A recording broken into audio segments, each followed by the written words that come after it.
بسم اللہ الرحمن الرحیم۔ بیرون مکہ دعوت اسلام۔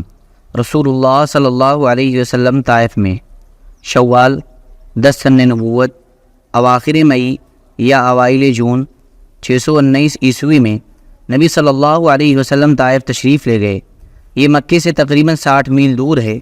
آپ صلی اللہ علیہ وسلم نے یہ مسافت آتے جاتے پیدل طے فرمائی تھی۔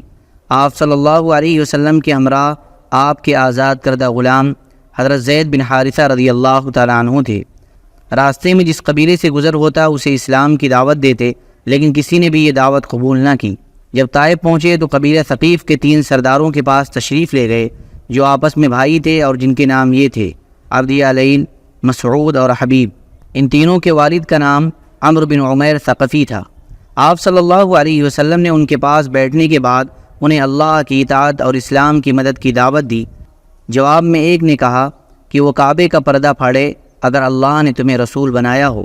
دوسرے نے کہا کہ اللہ کو تمہارے علاوہ کوئی اور نہ ملا۔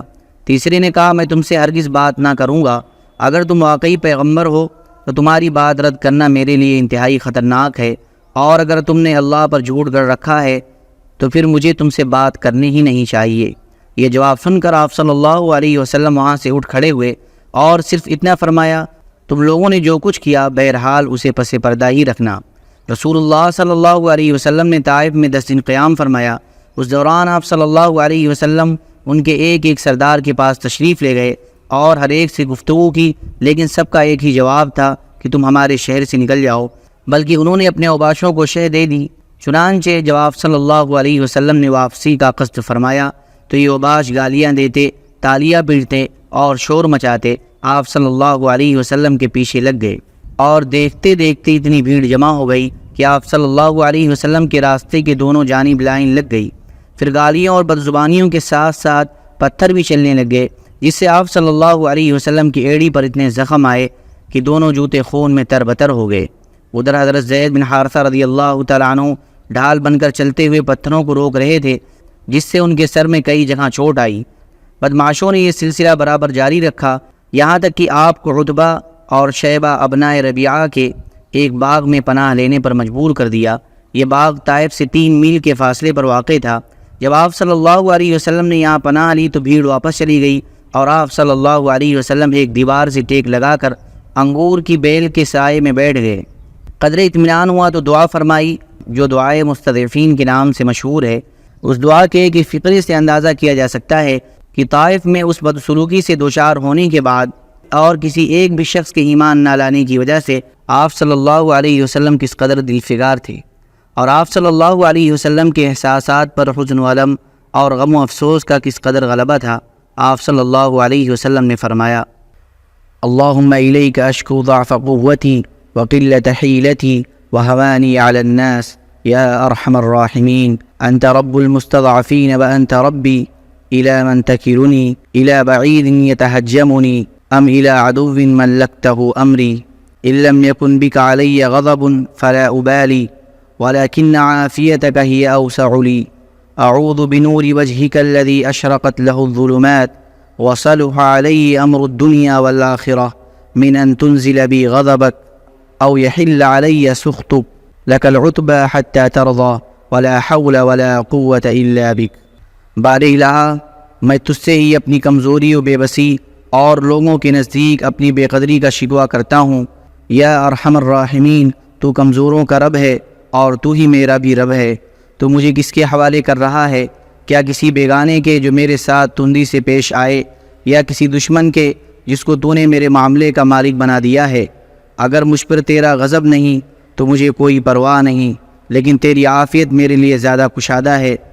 میں تیرے چہرے کے اس نور کی پناہ چاہتا ہوں جس سے تاریکیاں روشن ہو گئیں اور جس پر دنیا و آخرت کے معاملات درست ہوئے، کہ تو مجھ پر اپنا غضب نازل کرے یا تیرا عتاب مجھ پر وارد ہو۔ تیری ہی رضا مطلوب ہے، یہاں تک کہ تو خوش ہو جائے، اور تیرے بغیر کوئی زور اور طاقت نہیں۔ ادھر آپ صلی اللہ علیہ وسلم کو ابناء ربیعہ نے اس حالت زار میں دیکھا تو ان کے جذبہ قرابت میں حرکت پیدا ہوئی، اور انہوں نے اپنے ایک عیسائی غلام کو جس کا نام عداس تھا بلا کر کہا کہ اس انگور سے ایک گچھا لو اور اس شخص کو دے آؤ۔ جب اس نے انگور آپ صلی اللہ علیہ وسلم کی خدمت میں پیش کیا تو آپ صلی اللہ علیہ وسلم نے بسم اللہ پڑھ کر ہاتھ بڑھایا اور کھانا شروع کیا۔ عداس نے کہا یہ جملہ تو اس علاقے کے لوگ نہیں بولتے۔ رسول اللہ صلی اللہ علیہ وسلم نے فرمایا تم کہاں کے رہنے والے ہو اور تمہارا دین کیا ہے؟ اس نے کہا میں عیسائی ہوں اور نینوا کا باشندہ ہوں۔ رسول اللہ صلی اللہ علیہ وسلم نے فرمایا اچھا تم مرد صالح یونس بن متیٰ کی بستی کے رہنے والے ہو۔ اس نے کہا کہ آپ یونس بن متیٰ کو کیسے جانتے ہیں؟ رسول اللہ صلی اللہ علیہ وسلم نے فرمایا وہ میرے بھائی تھے، وہ نبی تھے اور میں بھی نبی ہوں۔ یہ سن کر عداس رسول اللہ صلی اللہ علیہ وسلم پر جھک پڑا اور آپ صلی اللہ علیہ وسلم کے سر اور ہاتھ پاؤں کو بوسہ دیا۔ یہ دیکھ کر ربیعہ کے دونوں بیٹوں نے آپس میں کہا لو اب اس شخص نے ہمارے غلام کو بگاڑ دیا۔ اس کے بعد جب عداس واپس گیا تو دونوں نے اس سے کہا اجی یہ معاملہ کیا تھا؟ اس نے کہا میرے آقا روئے زمین پر اس شخص سے بہتر کوئی اور نہیں، اس نے مجھے ایک ایسی بات بتائی ہے جسے نبی کے سوا کوئی نہیں جانتا۔ ان دونوں نے کہا دیکھو عداس کہیں یہ شخص تمہیں تمہارے دین سے پھیر نہ دے، کیونکہ تمہارا دین اس کے دین سے بہتر ہے۔ قدر ٹھہر کر رسول اللہ صلی اللہ علیہ وسلم باغ سے نکلے تو مکے کی راہ پر چل پڑے۔ غم و علم کی شدت سے طبیعت نڈھال اور دل پاش پاش تھا۔ قرن منازل پہنچے تو اللہ تعالیٰ کے حکم سے حضرت جبریل علیہ السلام تشریف لائے۔ ان کے ساتھ پہاڑوں کا فرشتہ بھی تھا۔ وہ آپ صلی اللہ علیہ وسلم سے گزارش کرنے آیا تھا کہ آپ صلی اللہ علیہ وسلم حکم دیں تو وہ اہل مکہ کو دو پہاڑوں کے درمیان پیس ڈالے۔ اس واقعے کی تفصیل صحیح بخاری میں حضرت عائشہ رضی اللہ تعالیٰ عنہا سے مروی ہے۔ ان کا بیان ہے کہ انہوں نے ایک روز رسول اللہ صلی اللہ علیہ وسلم سے دریافت کیا کہ کیا آپ پر کوئی ایسا دن بھی آیا ہے جو احد کے دن سے زیادہ سنگین رہا ہو؟ آپ صلی اللہ علیہ وسلم نے فرمایا ہاں، تمہاری قوم سے مجھے جن جن مصائب کا سامنا کرنا پڑا ان میں سب سے سنگین مصیبت وہ تھی جس سے میں گھاٹی کی دن دوچار ہوا جب میں نے اپنے آپ کو عبد علیل بن عبد کلال کے صاحبزادے پر پیش کیا، مگر اس نے میری بات منظور نہ کی تو میں غم و علم سے نڈال اپنے رخ پر چل پڑا اور مجھے قرن ثعالب پہنچ کر ہی افاقہ ہوا۔ وہاں میں نے سر اٹھایا تو کیا دیکھتا ہوں کہ بادل کا ایک ٹکڑا مجھ پر سایہ فگن ہے۔ میں نے بغور دیکھا تو اس میں حضرت جبریل علیہ السلام تھے۔ انہوں نے مجھے پکار کر کہا آپ کی قوم نے آپ سے جو بات کہی اللہ نے اسے سن لیا ہے، اب اس نے آپ صلی اللہ علیہ وسلم کے پاس پہاڑوں کا فرشتہ بھیجا ہے تاکہ آپ ان کے بارے میں اسے جو حکم چاہے دیں۔ اس کے بعد پہاڑوں کے فرشتوں نے مجھے آواز دی اور سلام کرنے کے بعد کہا اے محمد بات یہی ہے، اب آپ جو چاہیں، اگر چاہیں میں انہیں دو پہاڑوں کے درمیان کچل دوں تو ایسا ہی ہوگا۔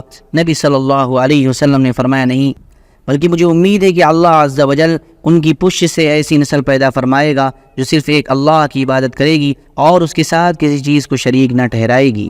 رسول اللہ صلی اللہ علیہ وسلم کے اس جواب میں آپ کی یگانہ روزگار شخصیت اور ناقابل ادراک گہرائی رکھنے والے اخلاق عظیمہ کے جلوے دیکھے جا سکتے ہیں۔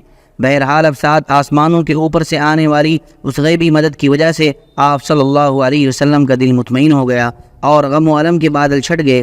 چنانچہ آپ نے مکہ کی راہ پر مزید پیش قدمی فرمائی اور وادی نخلہ میں جا فروکش ہوئے۔ یہاں دو جگہیں قیام کے لائق ہیں، ایک السیر الکبیر اور دوسرے زیمہ، کیونکہ دونوں ہی جگہ پانی اور شادابی موجود ہے، لیکن کسی ماخذ سے یہ پتہ نہ چل سکا کہ آپ صلی اللہ علیہ وسلم نے ان میں سے کس جگہ قیام فرمایا تھا۔ وادی نخلہ میں آپ صلی اللہ علیہ وسلم کا قیام چند دن رہا۔ اس دوران اللہ تعالیٰ نے آپ صلی اللہ علیہ وسلم کے پاس جنوں کی ایک جماعت بھیجی جس کا ذکر قرآن مجید میں دو جگہ آیا ہے، ایک سورۃ الاحقاف میں، دوسرے سورہ جن میں۔ سورۃ الاحقاف کی آیات یہ ہیں وَإِذْ صَرَفْنَا إِلَيْكَ نَفَرًا مِّنَ الْجِنِّ يَسْتَمِعُونَ الْقُرْآنَ فَلَمَّا حَضَرُوهُ قَالُوا أَنصِتُوا فَلَمَّا قُضِيَ وَلَّوْا إِلَىٰ قَوْمِهِم مُّنذِرِينَ قالوا يا قومنا إنا سمعنا كتابا أنزل من بعد موسى مصدقا لما بين يديه يهدي إلى الحق وإلى طريق مستقيم يا قومنا أجيبوا داعي الله وآمنوا به يغفر لكم من ذنوبكم ويجركم من عذاب أليم۔ اور جب کہ ہم نے آپ کی طرف جنوں کے گروہ کو پھیرا کہ وہ قرآن سنیں، تو جب وہ تلاوت قرآن کی جگہ پہنچے تو انہوں نے آپس میں کہا کہ چپ ہو جاؤ۔ پھر جب اس کی تلاوت پوری کی جا چکی تو اپنی قوم کی طرف عذاب الہی سے ڈرانے والے بن کر پلٹے۔ انہوں نے کہا اے ہماری قوم، ہم نے ایک کتاب سنی ہے جو موسیٰ علیہ السلام کے بعد نازل کی گئی ہے، اپنے سے پہلے کی تصدیق کرنے والی ہے، حق اور راہ راست کی طرف رہنمائی کرتی ہے۔ اے ہماری قوم، اللہ کے داعی کی بات مان لو اور اس پر ایمان لے آؤ، اللہ تمہارے گناہ بخش دے گا اور تمہیں دردناک عذاب سے بچائے گا۔ سورہ جن کی آیات یہ ہیں۔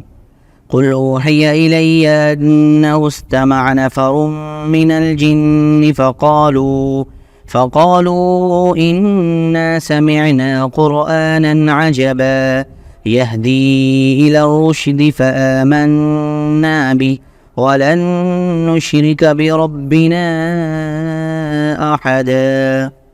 آپ کہہ دیں میری طرف یہ وحی کی گئی ہے کہ جنوں کی ایک جماعت نے قرآن سنا اور باہم کہا کہ ہم نے ایک عجیب قرآن سنا ہے جو راہ راست کی طرف رہنمائی کرتا ہے، ہم اس پر ایمان لائے ہیں اور اپنے رب کے ساتھ کسی کو ہرگز شریک نہیں کر سکتے۔ یہ آیات جو اس واقعے کے بیان کے سلسلے میں نازل ہوئیں، ان کے سیاق و سباق سے معلوم ہوتا ہے کہ نبی صلی اللہ علیہ وسلم کو ابتداءً جنوں کی اس جماعت کی آمد کا علم نہ ہو سکا تھا، بلکہ جب ان آیات کے ذریعے اللہ تعالیٰ کی طرف سے آپ صلی اللہ علیہ وسلم کو اطلاع دی گئی تب آپ واقف ہو سکے۔ یہ بھی معلوم ہوتا ہے کہ جنوں کی یہ آمد پہلی بار ہوئی تھی، اور حدیث سے پتہ چلتا ہے کہ اس کے بعد ان کی آمد و رفت ہوتی رہی۔ جنوں کی آمد اور قبول اسلام کا واقعہ در حقیقت اللہ تعالیٰ کی جانب سے دوسری مدد تھی جو اس نے اپنے غیب مکنون کے خزانے سے اپنے اس لشکر کے ذریعے فرمائی تھی جس کا علم اللہ کے سوا کسی کو نہیں۔ پھر اس واقعے کے تعلق سے جو آیات نازل ہوئیں ان کے بیچ میں نبی صلی اللہ علیہ وسلم کی دعوت کی کامیابی کی بشارتیں بھی ہیں، اور اس بات کی وضاحت بھی کہ کائنات کی کوئی بھی طاقت اس دعوت کی کامیابی کی راہ میں حائل نہیں ہو سکتی۔ چنانچہ ارشاد ہے وَمَن لَا يُجِبُ دَاعِيَ اللَّهِ فَلَيْسَ بِمُعْجِزٍ فِي الْأَرْضِ وَلَيْسَ لَهُ مِن دُونِهِ أَوْلِيَاءُ أُولَئِكَ فِي ضَلَالٍ مُّبِينٍ۔ جو اللہ کی داعی کی دعوت قبول نہ کرے وہ زمین میں اللہ کو بے بس نہیں کر سکتا، اور اللہ کے سوا اس کا کوئی کارساز ہے بھی نہیں، اور ایسے لوگ کھلی ہوئی گمراہی میں ہیں۔ وَأَنَّا ظَنَنَّا أَن لَّن نُّعْجِزَ اللَّهَ فِي الْأَرْضِ وَلَن نُّعْجِزَهُ هَرَبًا۔ ہماری سمجھ میں آ گیا ہے کہ ہم اللہ کو زمین میں بے بس نہیں کر سکتے، اور نہ ہم بھاگ کر ہی اسے پکڑنے سے عاجز کر سکتے ہیں۔ اس نصرت اور ان بشارتوں کے سامنے غم و علم اور حزن و مایوسی کے وہ سارے بادل چھٹ گئے جو طائف سے نکلتے وقت گالیاں اور تالیاں سننے اور پتھر کھانے کی وجہ سے آپ صلی اللہ علیہ وسلم پر چھائے تھے۔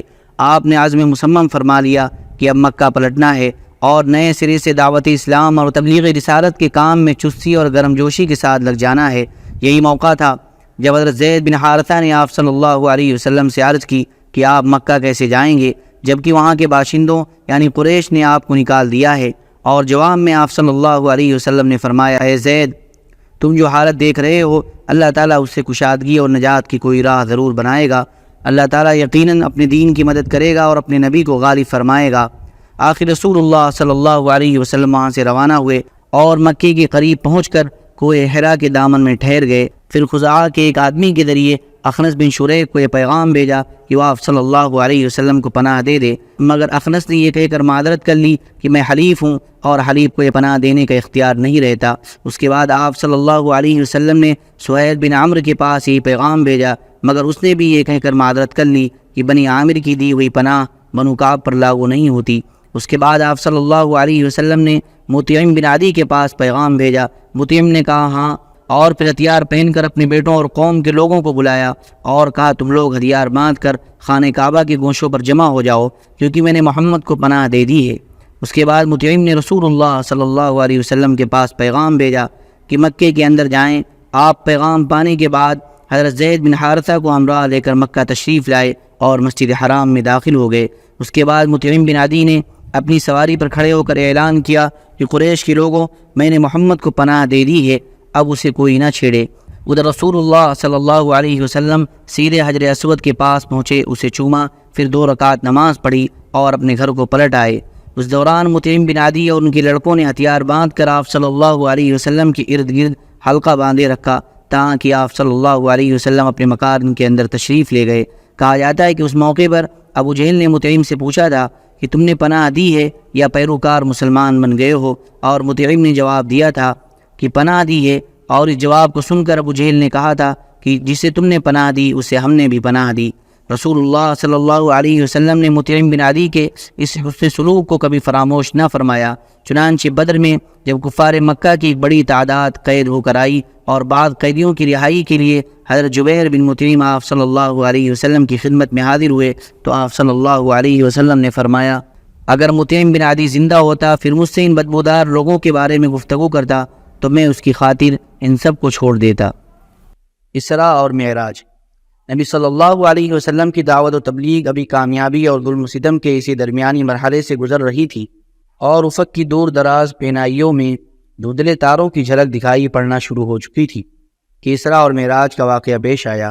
یہ معراج کب واقع ہوئی، اس بارے میں اہل سیر کے اقوال مختلف ہیں، جو یہ ہیں: نمبر 1، جس سال آپ صلی اللہ علیہ وسلم کو نبوت دی گئی اسی سال معراج بھی واقع ہوئی، یہ طبری کا قول ہے۔ نمبر 2، نبوت کے 5 سال بعد معراج ہوئی، اسے امام نووی اور امام قرطبی نے راجح قرار دیا ہے۔ نمبر 3، نبوت کے 10ویں سال 27 رجب کو ہوئی، اسے علامہ منصور پوری نے اختیار کیا ہے۔ نمبر 4، ہجرت سے 16 مہینے پہلے یعنی نبوت کے 12ویں سال رمضان میں ہوئی۔ نمبر 5، ہجرت سے 1 سال 2 ماہ پہلے یعنی نبوت کے 13ویں سال محرم میں ہوئی۔ نمبر 6، ہجرت سے 1 سال پہلے یعنی نبوت کے 13ویں سال ماہ ربیع الاول میں ہوئی۔ ان میں سے پہلے 3 اقوال اس لیے صحیح نہیں مانے جا سکتے کہ حضرت خدیجہ رضی اللہ تعالیٰ عنہ کی وفات نماز پنجگانہ فرض ہونے سے پہلے ہوئی تھی، اور اس پر سب کا اتفاق ہے کہ نماز پنجگانہ کی فرضیت معراج کی رات ہوئی۔ اس کا مطلب یہ ہے کہ حضرت خدیجہ رضی اللہ تعالیٰ عنہ کی وفات معراج سے پہلے ہوئی تھی، اور معلوم ہے کہ حضرت خدیجہ رضی اللہ تعالیٰ عنہ کی وفات نبوت کے 10ویں سال ماہ رمضان میں ہوئی، لہذا معراج کا زمانہ اس کے بعد کا ہوگا، اس سے پہلے کا نہیں۔ باقی رہے اخیر کے 3 اقوال، تو ان میں سے کسی کو کسی پر ترجیح دینے کے لیے کوئی دلیل نہ مل سکی۔ البتہ سورہ اسراء کے سیاق سے اندازہ ہوتا ہے کہ یہ واقعہ مکی زندگی کے بالکل آخری دور کا ہے۔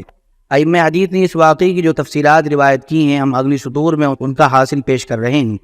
ابن قیم لکھتے ہیں کہ صحیح قول کے مطابق رسول اللہ صلی اللہ علیہ وسلم کو آپ کے جسم مبارک سمیت براق پر سوار کر کے حضرت جبریل علیہ السلام کی معیت میں مسجد حرام سے بیت المقدس تک سیر کرائی گئی، پھر آپ نے وہاں نزول فرمایا اور انبیاء کی امامت فرماتے ہوئے نماز پڑھائی اور براق کو مسجد کے دروازے کے حلقے سے باندھ دیا تھا۔ اس کے بعد اسی رات آپ صلی اللہ علیہ وسلم کو بیت المقدس سے آسمان دنیا تک لے جایا گیا۔ جبریل علیہ السلام نے دروازہ کھلوایا، آپ صلی اللہ علیہ وسلم کے لیے دروازہ کھولا گیا۔ آپ صلی اللہ علیہ وسلم نے وہاں انسانوں کے باپ حضرت آدم علیہ السلام کو دیکھا اور انہیں سلام کیا۔ انہوں نے آپ کو مرحبا کہا، سلام کا جواب دیا اور آپ کی نبوت کا اقرار کیا۔ اللہ نے آپ کو ان کے دائیں جانب سعادت مندوں کی روحیں اور بائیں جانب بدبختوں کی روحیں دکھلائیں۔ پھر آپ صلی اللہ علیہ وسلم کو دوسرے آسمان پر لے جایا گیا اور دروازہ کھلوایا گیا۔ آپ نے وہاں حضرت یحییٰ بن زکریہ علیہ السلام اور حضرت عیسیٰ بن مریم علیہ السلام کو دیکھا، دونوں سے ملاقات کی اور سلام کیا۔ دونوں نے سلام کا جواب دیا، مبارکباد دی اور آپ کی نبوت کا اقرار کیا۔ پھر تیسرے آسمان پر لے جایا گیا، آپ نے وہاں حضرت یوسف علیہ السلام کو دیکھا اور سلام کیا، انہوں نے جواب دیا، مبارکباد دی اور آپ کی نبوت کا اقرار کیا۔ پھر چوتھے آسمان پر لے جایا گیا، وہاں آپ نے حضرت ادریس علیہ السلام کو دیکھا اور انہیں سلام کیا، انہوں نے جواب دیا، مرحبا کہا اور آپ کی نبوت کا اقرار کیا۔ پھر پانچویں آسمان پر لے جایا گیا، وہاں آپ نے حضرت ہارون بن عمران علیہ السلام کو دیکھا اور انہیں سلام کیا، انہوں نے جواب دیا، مبارکباد دی اور اقرار نبوت کیا۔ پھر آپ صلی اللہ علیہ وسلم کو چھٹے آسمان پر لے جایا گیا، وہاں آپ کی ملاقات حضرت موسیٰ بن عمران سے ہوئی، آپ نے سلام کیا اور انہوں نے جواب دیا، مرحبا کہا اور اقرار نبوت کیا۔ البتہ جب آپ وہاں سے آگے بڑھے تو رونے لگے، ان سے کہا گیا آپ کیوں رو رہے ہیں؟ انہوں نے کہا میں اس لیے رو رہا ہوں کہ ایک نوجوان جو میرے بعد مبعوث کیا گیا، اس کی امت کے لوگ میری امت کے لوگوں سے بہت زیادہ تعداد میں جنت کے اندر داخل ہوں گے۔ اس کے بعد آپ صلی اللہ علیہ وسلم کو ساتویں آسمان پر لے جایا گیا، وہاں آپ کی ملاقات حضرت ابراہیم علیہ السلام سے ہوئی، آپ نے انہیں سلام کیا، انہوں نے جواب دیا، مبارکباد دی اور آپ کی نبوت کا اقرار کیا۔ اس کے بعد آپ کو سدرۃ المنتہا تک لے جایا گیا، پھر آپ کے لیے بیت معمور کو ظاہر کیا گیا، پھر خدائے جبار جل جلالہ کے دربار میں پہنچایا گیا اور آپ صلی اللہ علیہ وسلم اللہ کے اتنے قریب ہوئے کہ 2 کمانوں کے برابر یا اس سے بھی کم فاصلہ رہ گیا۔ اس وقت اللہ نے اپنے بندے پر وحی فرمائی، جو کچھ کی وحی فرمائی اور 50 وقت کی نمازیں فرض کی اس کے بعد آپ صلی اللہ علیہ وسلم واپس ہوئے، یہاں تک کہ حضرت موسیٰ علیہ السلام کے پاس سے گزرے تو انہوں نے پوچھا کہ اللہ نے آپ کو کس چیز کا حکم دیا ہے؟ آپ نے فرمایا 50 نمازوں کا۔ انہوں نے کہا کہ آپ کی امت اس کی طاقت نہیں رکھتی، اپنے پروردگار کے پاس واپس جائیے اور اپنی امت کے لیے تخفیف کا سوال کیجیے۔ آپ نے حضرت جبرائیل علیہ السلام کی طرف دیکھا، گویا ان سے مشورہ لے رہے ہیں۔ انہوں نے اشارہ کیا کہ ہاں، اگر آپ چاہیں۔ اس کے بعد حضرت جبرائیل آپ صلی اللہ علیہ وسلم کو جبار تبارک تعالیٰ کے حضور لے گئے اور وہ اپنی جگہ تھا۔ بعض طرق میں صحیح بخاری کا لفظ یہی ہے۔ اس نے 10 نمازیں کم کر دیں اور آپ نیچے لائے گئے۔ جب موسیٰ علیہ السلام کے پاس سے گزرے تو انہیں خبر دی۔ انہوں نے کہا کہ آپ اپنے رب کے پاس واپس جائیے اور تخفیف کا سوال کیجیے۔ اسی طرح حضرت موسیٰ علیہ السلام اور اللہ عز و جل کے درمیان آپ کی آمد و رفت برابر جاری رہی، یہاں تک کہ اللہ عز و جل نے صرف 5 نمازیں باقی رکھیں۔ اس کے بعد بھی موسیٰ علیہ السلام نے آپ صلی اللہ علیہ وسلم کو واپسی اور طلب تخفیف کا مشورہ دیا، مگر آپ نے فرمایا اب مجھے اپنے رب سے شرم محسوس ہو رہی ہے، میں اسی پر راضی ہوں اور اسے تسلیم خم کرتا ہوں۔ پھر جب آپ صلی اللہ علیہ وسلم مزید کچھ دور تشریف لے گئے تو ندا آئی کہ میں نے اپنا فریضہ نافذ کر دیا اور اپنے بندوں سے تخفیف کر دی۔ اس کے بعد ابن قیم نے اس بارے میں اختلاف ذکر کیا ہے کہ نبی صلی اللہ علیہ وسلم نے اپنے رب تبارک و تعالیٰ کو دیکھا یا نہیں۔ پھر امام ابن تیمیہ کی ایک تحقیق ذکر کی ہے جس کا حاصل یہ ہے کہ آنکھ سے دیکھنے کا سرے سے کوئی ثبوت ہی نہیں اور نہ کوئی صحابی اس کا قائل ہے، اور ابن عباس رضی اللہ تعالیٰ عنہ سے مطلقاً دیکھنے اور دل سے دیکھنے کی جو 2 قول منقول ہیں ان میں سے پہلا دوسرے کے منافی نہیں۔ اس کے بعد امام ابن قیم لکھتے ہیں کہ سورہ نجم میں اللہ تبارک و تعالیٰ کا جو یہ ارشاد ہے ثم دنا فتدلی، پھر وہ نزدیک آیا اور قریب تر ہو گیا، تو یہ اس قربت کے علاوہ ہے جو معراج کے واقعے میں حاصل ہوئی تھی، کیونکہ سورہ نجم میں جس قربت کا ذکر ہے اس سے مراد حضرت جبرائیل علیہ السلام کی قربت و تدلی ہے، جیسا کہ حضرت عائشہ رضی اللہ تعالیٰ عنہ اور ابن مسعود رضی اللہ تعالیٰ عنہ نے فرمایا ہے، اور سیاق بھی اسی پر دلالت کرتا ہے۔ اس کے برخلاف حدیث معراج میں جس قربت و تدلی کا ذکر ہے اس کے بارے میں صراحت ہے کہ یہ رب تبارک و تعالیٰ سے قربت و تدلی تھی، اور سورہ نجم میں اس کو سرے سے چھیڑا ہی نہیں گیا، بلکہ اس میں یہ کہا گیا ہے کہ آپ صلی اللہ علیہ وسلم نے انہیں دوسری بار سدرۃ المنتہا کے پاس دیکھا، اور یہ حضرت جبرائیل علیہ السلام تھے۔ انہیں محمد صلی اللہ علیہ وسلم نے ان کی اپنی شکل میں 2 مرتبہ دیکھا تھا، ایک مرتبہ زمین پر اور ایک مرتبہ سدرۃ المنتہا کے پاس، واللہ اعلم۔ اس دفعہ بھی نبی صلی اللہ علیہ وسلم کے ساتھ شق صدر یعنی سینہ چاک کیے جانے کا واقعہ پیش آیا، اور آپ صلی اللہ علیہ وسلم کو سفر کے دوران کئی چیزیں دکھلائی گئیں۔ آپ صلی اللہ علیہ وسلم پر دودھ اور شراب پیش کیے گئے۔ آپ صلی اللہ علیہ وسلم نے دودھ اختیار فرمایا، اس پر آپ صلی اللہ علیہ وسلم سے کہا گیا کہ آپ صلی اللہ علیہ وسلم کو فطرت کی راہ بتائی گئی، یا آپ نے فطرت پالی، اور یاد رکھیے کہ اگر آپ صلی اللہ علیہ وسلم نے شراب لی ہوتی تو آپ کی امت گمراہ ہو جاتی۔ آپ صلی اللہ علیہ وسلم نے جنت میں 4 نہریں دیکھیں، 2 ظاہری اور 2 باطنی۔ ظاہری نہریں نیل و فرات تھیں، اس کا مطلب غالباً یہ ہے کہ آپ صلی اللہ علیہ وسلم کی رسالت نیل و فرات کی شاداب وادیوں کو اپنا وطن بنائے گی، یعنی یہاں کے باشندے نسلاً بعد نسل مسلمان ہوں گے، یہ نہیں کہ ان دونوں نہروں کے پانی کا منبع جنت میں ہے، واللہ اعلم۔ آپ صلی اللہ علیہ وسلم نے مالک داروغ جہنم کو بھی دیکھا، وہ ہنستا نہ تھا اور نہ اس کے چہرے پر خوشی اور بشاشت تھی۔ آپ صلی اللہ علیہ وسلم نے جنت و جہنم بھی دیکھی۔ آپ صلی اللہ علیہ وسلم نے ان لوگوں کو بھی دیکھا جو یتیموں کا مال ظلماً کھا جاتے ہیں، ان کے ہونٹ اونٹ کے ہونٹوں کی طرح تھے، اور وہ اپنے منہ میں پتھر کے ٹکڑوں جیسے انگارے ٹھوس رہے تھے جو دوسری جانب ان کے پیخانے کے راستے سے نکل رہے تھے۔ آپ صلی اللہ علیہ وسلم نے سود خوروں کو بھی دیکھا، ان کے پیٹ اتنے بڑے بڑے تھے کہ وہ اپنی جگہ سے ادھر ادھر نہیں ہو سکتے تھے، اور جب آل فرعون کو آگ پر پیش کرنے کے لیے لے جایا جاتا تو ان کے پاس سے گزرتے وقت انہیں روڑتے ہوئے جاتے تھے۔ آپ صلی اللہ علیہ وسلم نے زناکاروں کو بھی دیکھا، ان کے سامنے تازہ اور فربا گوشت تھا، اور اسی کے پہلو بپہلو سڑا ہوا چھیچڑا بھی تھا۔ یہ لوگ تازہ اور فربا گوشت چھوڑ کر سڑا ہوا چھیچڑا کھا رہے تھے۔ آپ صلی اللہ علیہ وسلم نے ان عورتوں کو دیکھا جو اپنے شوہروں پر دوسروں کی اولاد داخل کر دیتی ہیں، یعنی دوسروں سے زنا کے ذریعے حاملہ ہوتی ہیں، لیکن لا علمی کی وجہ سے بچہ ان کے شوہر کا سمجھا جاتا ہے۔ آپ صلی اللہ علیہ وسلم نے انہیں دیکھا کہ ان کے سینوں میں بڑے بڑے ٹیڑھے کانٹے چبھا کر انہیں آسمان و زمین کے درمیان لٹکا دیا گیا، آپ صلی اللہ علیہ وسلم نے آتے جاتے ہوئے اہل مکہ کا ایک قافلہ بھی دیکھا اور انہیں ان کا ایک اونٹ بھی بتایا جو بھڑک کر بھاگ گیا تھا۔ آپ صلی اللہ علیہ وسلم نے ان کا پانی بھی پیا جو ایک ڈھکے ہوئے برتن میں رکھا تھا۔ اس وقت قافلہ سو رہا تھا، پھر آپ صلی اللہ علیہ وسلم نے اسی طرح برتن ڈھک کر چھوڑ دیا، اور یہ بات معراج کی صبح آپ صلی اللہ علیہ وسلم کے دعوے کی صداقت کی ایک دلیل ثابت ہوئی۔ علامہ ابن قیم فرماتے ہیں کہ جب رسول اللہ صلی اللہ علیہ وسلم نے صبح کی اور اپنی قوم کو ان بڑی بڑی نشانیوں کی خبر دی جو اللہ عز و جل نے آپ صلی اللہ علیہ وسلم کو دکھلائی تھی، تو قوم کی تکذیب اور اذیت و ضرر رسانی میں اور شدت آ گئی۔ انہوں نے آپ صلی اللہ علیہ وسلم سے سوال کیا کہ بیت المقدس کی کیفیت بیان کریں۔ اس پر اللہ نے آپ صلی اللہ علیہ وسلم کے لیے بیت المقدس کو ظاہر فرما دیا اور وہ آپ کی نگاہوں کے سامنے آ گیا۔ چنانچہ آپ صلی اللہ علیہ وسلم نے قوم کو اس کی نشانیاں بتلانا شروع کی اور ان سے کسی بات کی تردید نہ بن پڑی۔ آپ صلی اللہ علیہ وسلم نے جاتے اور آتے ہوئے ان کے قافلے سے ملنے کا بھی ذکر فرمایا اور بتلائے کہ اس کی آمد کا وقت کیا ہے۔ آپ صلی اللہ علیہ وسلم نے اس اونٹ کی بھی نشاندہی کی جو قافلے کے آگے آگے آ رہا تھا۔ پھر جیسا کچھ آپ نے بتایا تھا ویسا ہی ثابت ہوا، لیکن ان سب کے باوجود ان کی نفرت میں اضافہ ہی ہوا۔ ان ظالموں نے کفر کرتے ہوئے کچھ بھی ماننے سے انکار کر دیا۔ کہا جاتا ہے کہ ابو بکر رضی اللہ تعالیٰ عنہ کو اسی موقع پر صدیق کا خطاب دیا گیا، کیونکہ آپ نے اس واقعے کی اس وقت تصدیق کی جبکہ اور لوگوں نے تکذیب کی تھی۔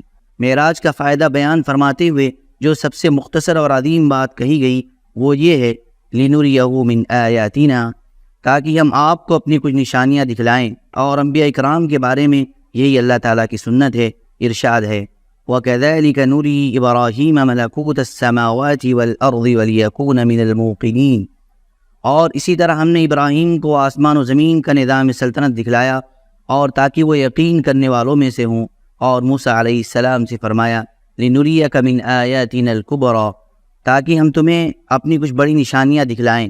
پھر ان نشانیوں کے دکھلانے کا جو مقصود تھا اسے بھی اللہ تعالیٰ نے اپنے ارشاد وَلِيَكُونَ مِنَ الْمُوقِنِينَ، تاکہ وہ یقین کرنے والوں میں سے ہوں کے ذریعے واضح فرما دیا۔ چنانچہ جب انبیاء کرام کے علوم کو اس طرح کے مشاہدات کی سند حاصل ہو جاتی تھی تو انہیں عین الیقین کا وہ مقام حاصل ہو جاتا تھا اس کا اندازہ لگانا ممکن نہیں کہ شنیدہ کیبود مانند دیدہ۔ اور یہی وجہ ہے کہ انبیاء کرام اللہ کی راہ میں ایسی ایسی مشکلات جھیل لیتے تھے جنہیں کوئی اور جھیل ہی نہیں سکتا۔ در حقیقت ان کی نگاہوں میں دنیا کی ساری قوتیں مل کر بھی مچھر کے پر کے برابر حیثیت نہیں رکھتی تھیں، اس لیے وہ ان قوتوں کی طرف سے ہونے والی سختیوں اور ایذا رسانیوں کی کوئی پرواہ نہیں کرتے تھے۔ اس واقعے معراج کی جزیات کے پس پردہ مزید جو حکمتیں اور اسرار کار فرما تھے ان کی بحث کا اصل مقام اسرار شریعت کی کتابیں ہیں۔ البتہ چند موٹے موٹے حقائق ایسے ہیں جو اس مبارک سفر کے سرچشموں سے پھوٹ کر سیرت نبوی کے گلشن کی طرف رواں دواں ہیں، اس لیے یہاں مختصراً انہیں قلم بند کیا جا رہا ہے۔ آپ دیکھیں گے کہ اللہ تبارک و تعالیٰ نے سورہ اسراء میں اسراء کا واقعہ صرف ایک آیت میں ذکر کر کے کلام کا رخ یہود کے سیاہ کاریوں اور جرائم کے بیان کی جانب موڑ دیا ہے۔ پھر انہیں آگاہ کیا ہے کہ یہ قرآن اس راہ کی ہدایت دیتا ہے جو سب سے سیدھی اور صحیح راہ ہے۔ قرآن پڑھنے والوں کو بسا اوقات شبہ ہوتا ہے کہ دونوں باتیں بے جوڑ ہیں، لیکن در حقیقت ایسا نہیں ہے، بلکہ اللہ تبارک و تعالیٰ اس اسلوب کے ذریعے سے یہ اشارہ فرما رہا ہے کہ اب یہود کو نوع انسانیت کی قیادت سے معزول کیا جانے والا ہے، کیونکہ انہوں نے ایسے ایسے جرائم کا ارتکاب کیا ہے جن سے ملوث ہونے کے بعد انہیں اس منصب پر باقی نہیں رکھا جا سکتا ہے۔ لہذا اب یہ منصب رسول اللہ صلی اللہ علیہ وسلم کو سونپا جائے گا اور دعوت ابراہیمی کی دونوں مراکز ان کے ماتحت کر دیے جائیں گے۔ بالفاظ دیگر اب وقت آ گیا ہے کہ روحانی قیادت ایک امت سے دوسری امت کو منتقل کر دی جائے، یعنی ایک ایسی امت سے جس کی تاریخ عذر و خیانت اور ظلم و بدکاری سے بھری ہوئی ہے، یہ قیادت چھین کر ایک ایسی امت کے حوالے کر دی جائے جس سے نیکیوں اور بھلائیوں کے چشمے پھوٹیں گے اور جس کا پیغمبر سب سے زیادہ درست راہ بتانے والا قرآن کی وحی سے بہراور ہے۔ لیکن یہ قیادت منتقل کیسے ہو سکتی ہے جبکہ اس امت کا رسول مکہ کے پہاڑوں میں لوگوں کے درمیان ٹھوکریں کھاتا پھر رہا ہے؟ اس وقت یہ ایک سوال تھا جو ایک دوسری حقیقت سے پردہ اٹھا رہا تھا، اور وہ حقیقت یہ تھی کہ اسلامی دعوت کا ایک دور اپنے خاتمے اور اپنے تکمیل کے قریب آ لگا ہے، اور اب ایک دوسرا دور شروع ہونے والا ہے جس کا دھارا پہلے سے مختلف ہوگا۔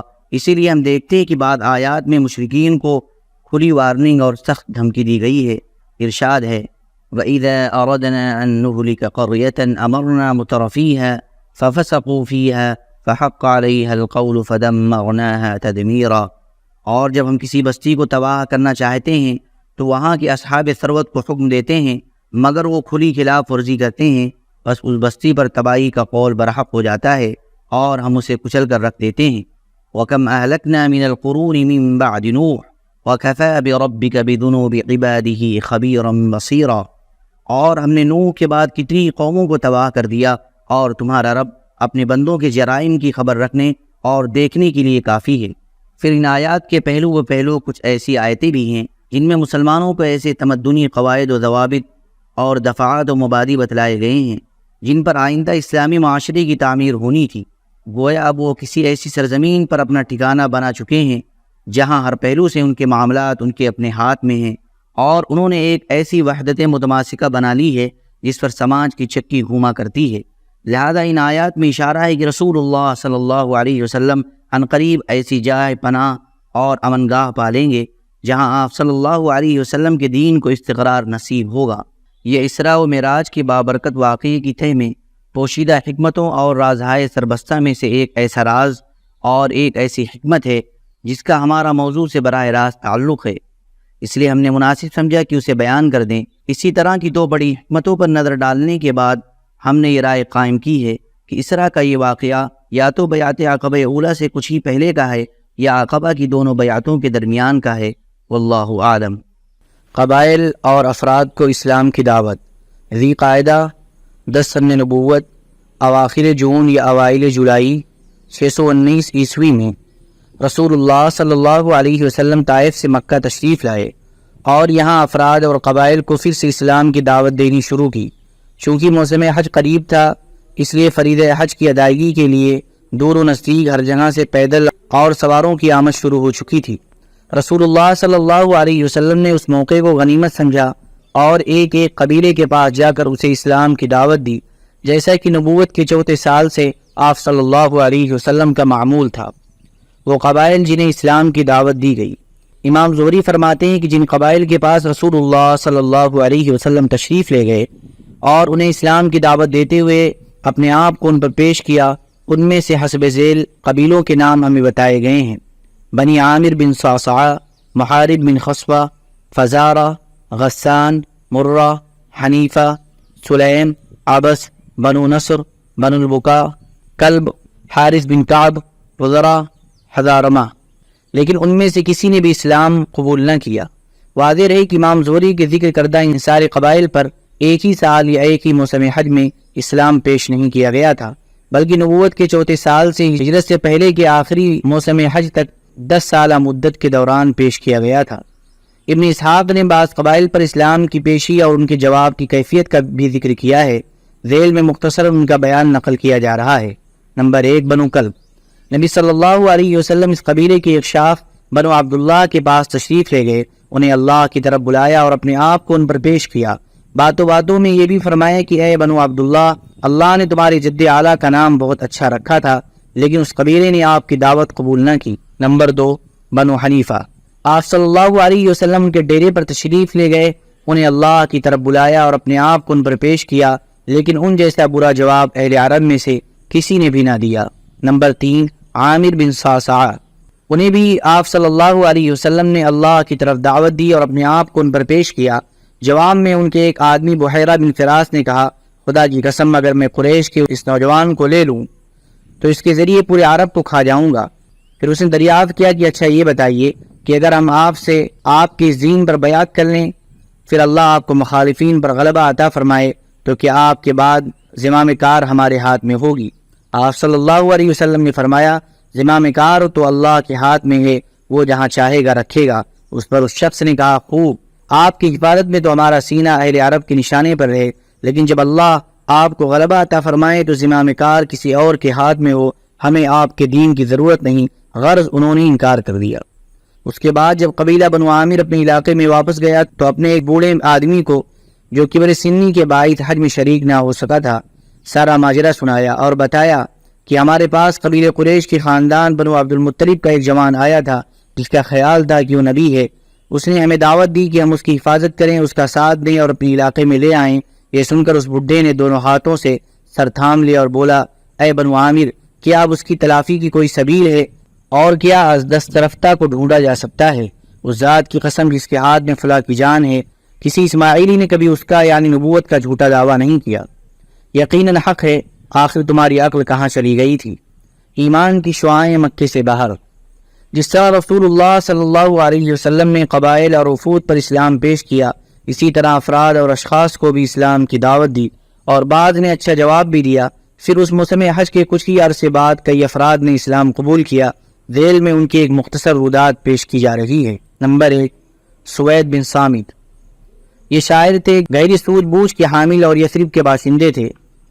ان کی پختگی، شعر گوئی اور شرف نسب کی وجہ سے ان کی قوم نے انہیں کامل کا خطاب دے رکھا تھا۔ یہ حج یا عمرہ کے لیے مکہ تشریف لائے۔ رسول اللہ صلی اللہ علیہ وسلم نے انہیں اسلام کی دعوت دی۔ کہنے لگے، غالباً آپ کے پاس جو کچھ ہے وہ ایسا ہی ہے جیسا میرے پاس ہے۔ رسول اللہ صلی اللہ علیہ وسلم نے فرمایا، تمہارے پاس کیا ہے؟ سوید نے کہا، حکمت لقمان۔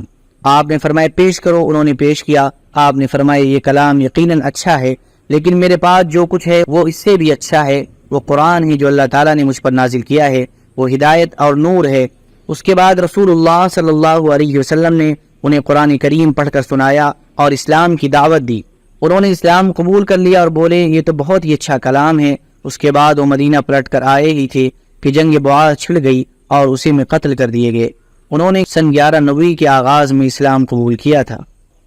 نمبر 2، ایاس بن معاذ۔ یہ بھی یثرب کے باشندے تھے اور نوخیز جوان۔ سن 11 نبوت میں جنگ بعاث سے کچھ پہلے اوس کا ایک وفد خزرج کے خلاف قریش سے حلف و تعاون کی تلاش میں مکہ آیا تھا۔ آپ بھی اسی کے ہمراہ تشریف لائے تھے۔ اس وقت یثرب میں ان دونوں قبیلوں کے درمیان عداوت کی آگ بھڑک رہی تھی اور اوس کی تعداد خزرج سے کم تھی۔ رسول اللہ صلی اللہ علیہ وسلم کو وفد کی آمد کا علم ہوا تو آپ ان کے پاس تشریف لے گئے اور ان کے درمیان بیٹھ کر یوں خطاب فرمایا، آپ لوگ جس مقصد کے لیے تشریف لائے ہیں، کیا اس سے بہتر چیز قبول کر سکتے ہیں؟ ان سب نے کہا، وہ کیا چیز ہے؟ آپ نے فرمایا، میں اللہ کا رسول ہوں۔ اللہ نے مجھے اپنے بندوں کے پاس اس بات کی دعوت دینے کے لیے بھیجا ہے کہ وہ اللہ کی عبادت کریں اور اس کے ساتھ کسی چیز کو شریک نہ کریں۔ اللہ نے مجھ پر کتاب بھی اتاری ہے۔ پھر آپ نے اسلام کا ذکر کیا اور قرآن کریم کی تلاوت فرمائی۔ ایاس بن معاذ بولے، اے قوم، یہ خدا کی قسم اس سے بہتر ہے جس کے لیے آپ لوگ یہاں تشریف لائے ہیں۔ لیکن وفد کے ایک رکن ابو الحیثر انس بن رافع نے ایک مٹھی مٹی اٹھا کر ایاس کے منہ پر دے ماری اور بولا، یہ بات چھوڑو، میری عمر کی قسم، یہاں ہم اس کے بجائے دوسرے ہی مقصد سے آئے ہیں۔ ایاس نے خاموشی اختیار کر لی اور رسول اللہ صلی اللہ علیہ وسلم بھی اٹھ گئے۔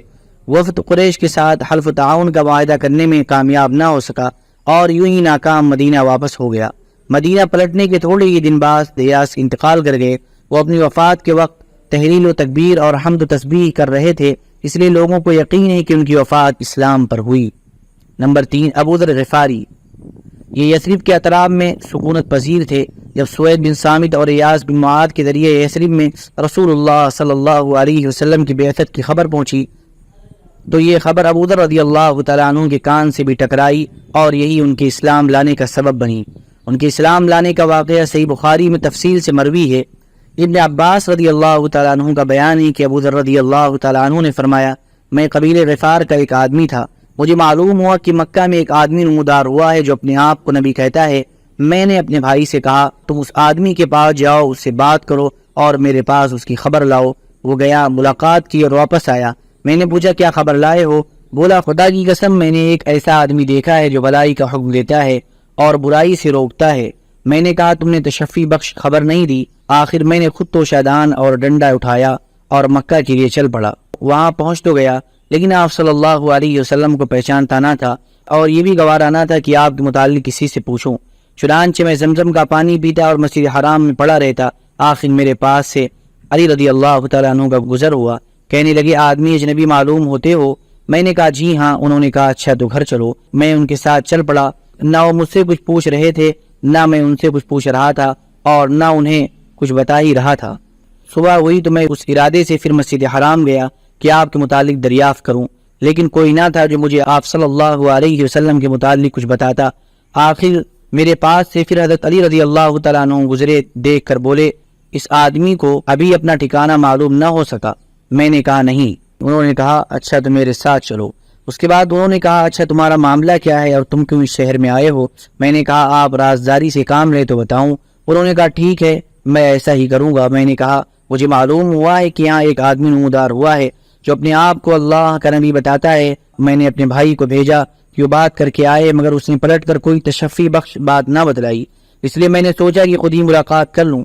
حضرت علی رضی اللہ تعالیٰ عنہ نے کہا بھائی تم صحیح جگہ پہنچے ہو، دیکھو میرا رخ انہی کی طرف ہے، جہاں میں گھسوں وہاں تم بھی گھس جانا، اور ہاں اگر میں کسی ایسے شخص کو دیکھوں جس سے تمہارے لیے خطرہ ہے تو دیوار کی طرف اس طرح جا رہوں گا گویا اپنا جوتا ٹھیک کر رہا ہوں، لیکن تم راستہ چلتے رہنا۔ اس کے بعد حضرت علی رضی اللہ تعالیٰ عنہ روانہ ہوئے اور میں بھی ساتھ چل پڑا، یہاں تک کہ وہ اندر داخل ہوئے اور میں بھی ان کے ساتھ نبی صلی اللہ علیہ وسلم کے پاس جا داخل ہوا اور عرض پرداز ہوا کہ آپ مجھ پر اسلام پیش کریں۔ آپ نے اسلام پیش فرمایا اور میں وہی مسلمان ہو گیا۔ اس کے بعد آپ صلی اللہ علیہ وسلم نے مجھ سے فرمایا ہے ابو ذر اس معاملے کو پس پردہ رکھو اور اپنے علاقے میں واپس چلے جاؤ، جب ہمارے ظہور کی خبر ملے تو آ جانا۔ میں نے کہا اس ذات کی قسم جس نے آپ کو حق کے ساتھ مبعوث فرمایا ہے میں تو ان کے درمیان بوانگ دہل اس کا اعلان کروں گا۔ اس کے بعد مسجد حرام میں آیا، قریش موجود تھے۔ میں نے کہا قریش کے لوگوں اشہد ان لا الہ الا اللہ واشہد ان محمدا عبدہ ورسولہ، میں شہادت دیتا ہوں کہ اللہ کے سوا کوئی معبود نہیں، اور میں شہادت دیتا ہوں کہ محمد صلی اللہ علیہ وسلم اللہ کے بندے اور رسول ہیں۔ لوگوں نے کہا اٹھو اس بے دین کی خبر لو۔ لوگ اٹھ پڑے اور مجھے اس قدر مارا گیا کہ مر جاؤں، لیکن حضرت عباس رضی اللہ تعالیٰ عنہ نے مجھے بچایا۔ انہوں نے مجھے جھک کر دیکھا، پھر قریش کی طرف پلٹ کر بولے تمہاری بربادی ہو، تم لوگ غفار کے ایک آدمی کو مار دے رہے ہو، حالانکہ تمہاری تجارت گاہ اور گزرگاہ غفار سے ہی ہو کر جاتی ہے۔ اس پر لوگ مجھے چھوڑ کر ہٹ گئے۔ دوسرے دن صبح ہوئی تو میں پھر وہیں گیا اور جو کچھ کل کہا تھا آج پھر کہا، اور لوگوں نے پھر کہا اٹھو اس بے دین کی خبر لو۔ اس کے بعد میرے ساتھ وہی ہوا جو کل ہو چکا تھا، اور آج بھی حضرت عباس رضی اللہ تعالیٰ عنہ نے ہی مجھے بچایا۔ وہ مجھ پر جھکے، پھر ویسی ہی بات کہی جیسی کل کہی تھی۔ نمبر 4 طفیل بن عمرو دوسی۔ یہ شریف انسان شاعر، سوجھ بوجھ کے مالک اور قبیلے دوست کے سردار تھے۔ ان کے قبیلے کو بعض نواحی یمن میں عمارت یا تقریباً عمارت حاصل تھی۔ وہ نبوت کے 11ویں سال مکہ تشریف لائے تو وہاں پہنچنے سے پہلے ہی اہل مکہ نے ان کا استقبال کیا اور نہایت عزت و احترام سے پیش آئے۔ پھر ان سے عرض پرداز ہوئے کہ اے طفیل آپ ہمارے شہر تشریف لائے ہیں، اور یہ شخص جو ہمارے درمیان ہے اس نے ہمیں سخت پیچیدگی میں پھنسا رکھا ہے، ہماری جمعیت بکھیر دی ہے اور ہمارا شیرازہ منتشر کر دیا ہے۔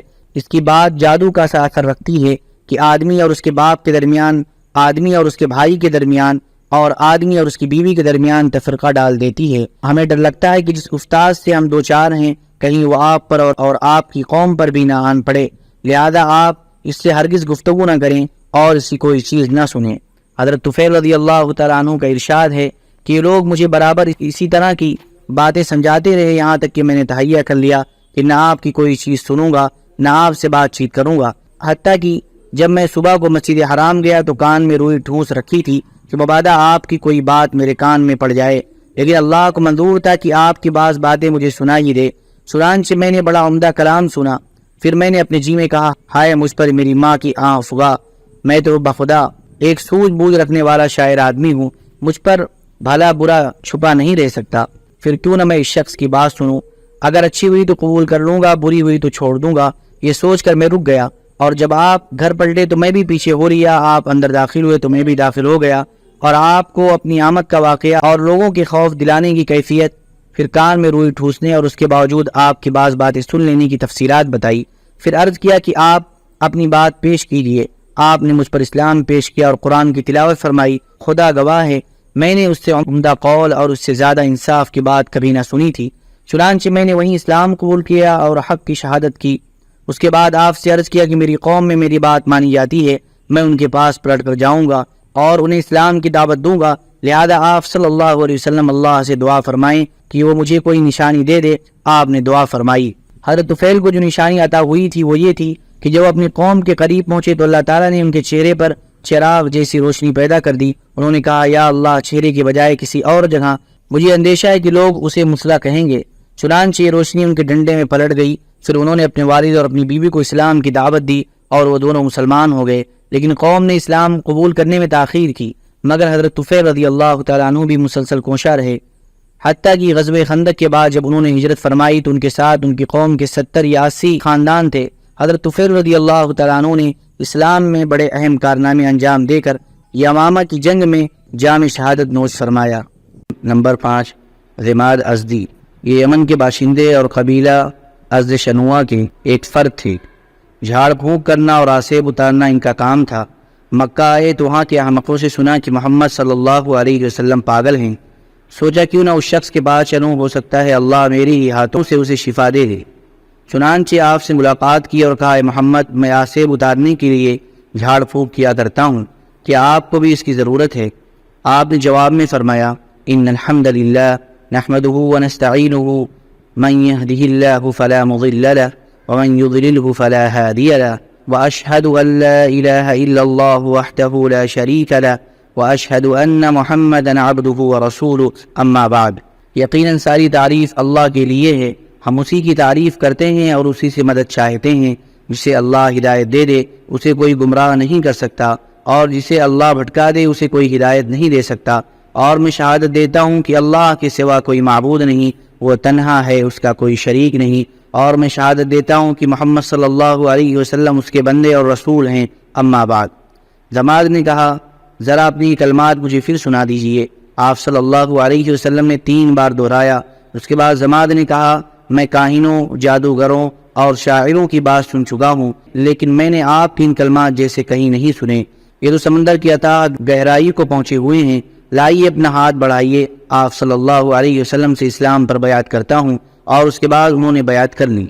یثرب کی 6 سعادت مند روحیں۔ 11ویں سن نبوت کے موسم حج میں یعنی جولائی 620 عیسوی میں اسلامی دعوت کو چند کرامت بیج دستیاب ہوئے جو دیکھتے دیکھتے سر و قامت درختوں میں تبدیل ہو گئے، اور ان کی لطیف اور گھنی چھاؤں میں بیٹھ کر مسلمانوں نے برسوں ظلم و ستم کی تپش سے راحت و نجات پائی۔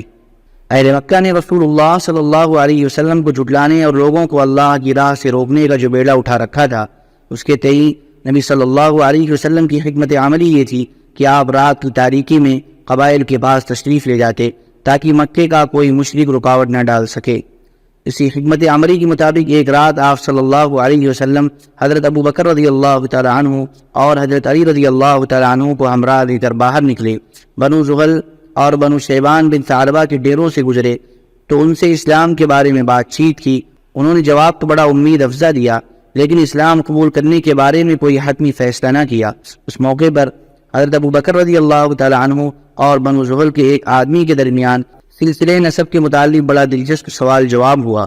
دونوں ہی ماہر انصاب تھے۔ اس کے بعد رسول اللہ صلی اللہ علیہ وسلم مینا کی گھاٹی سے گزرے تو کچھ لوگوں کو باہم گفتگو کرتے سنا۔ آپ صلی اللہ علیہ وسلم نے سیدھے ان کا رخ کیا اور ان کے پاس جا پہنچے۔ یہ یثرب کے 6 جوان تھے اور سب کے سب قبیلے خزرج سے تعلق رکھتے تھے۔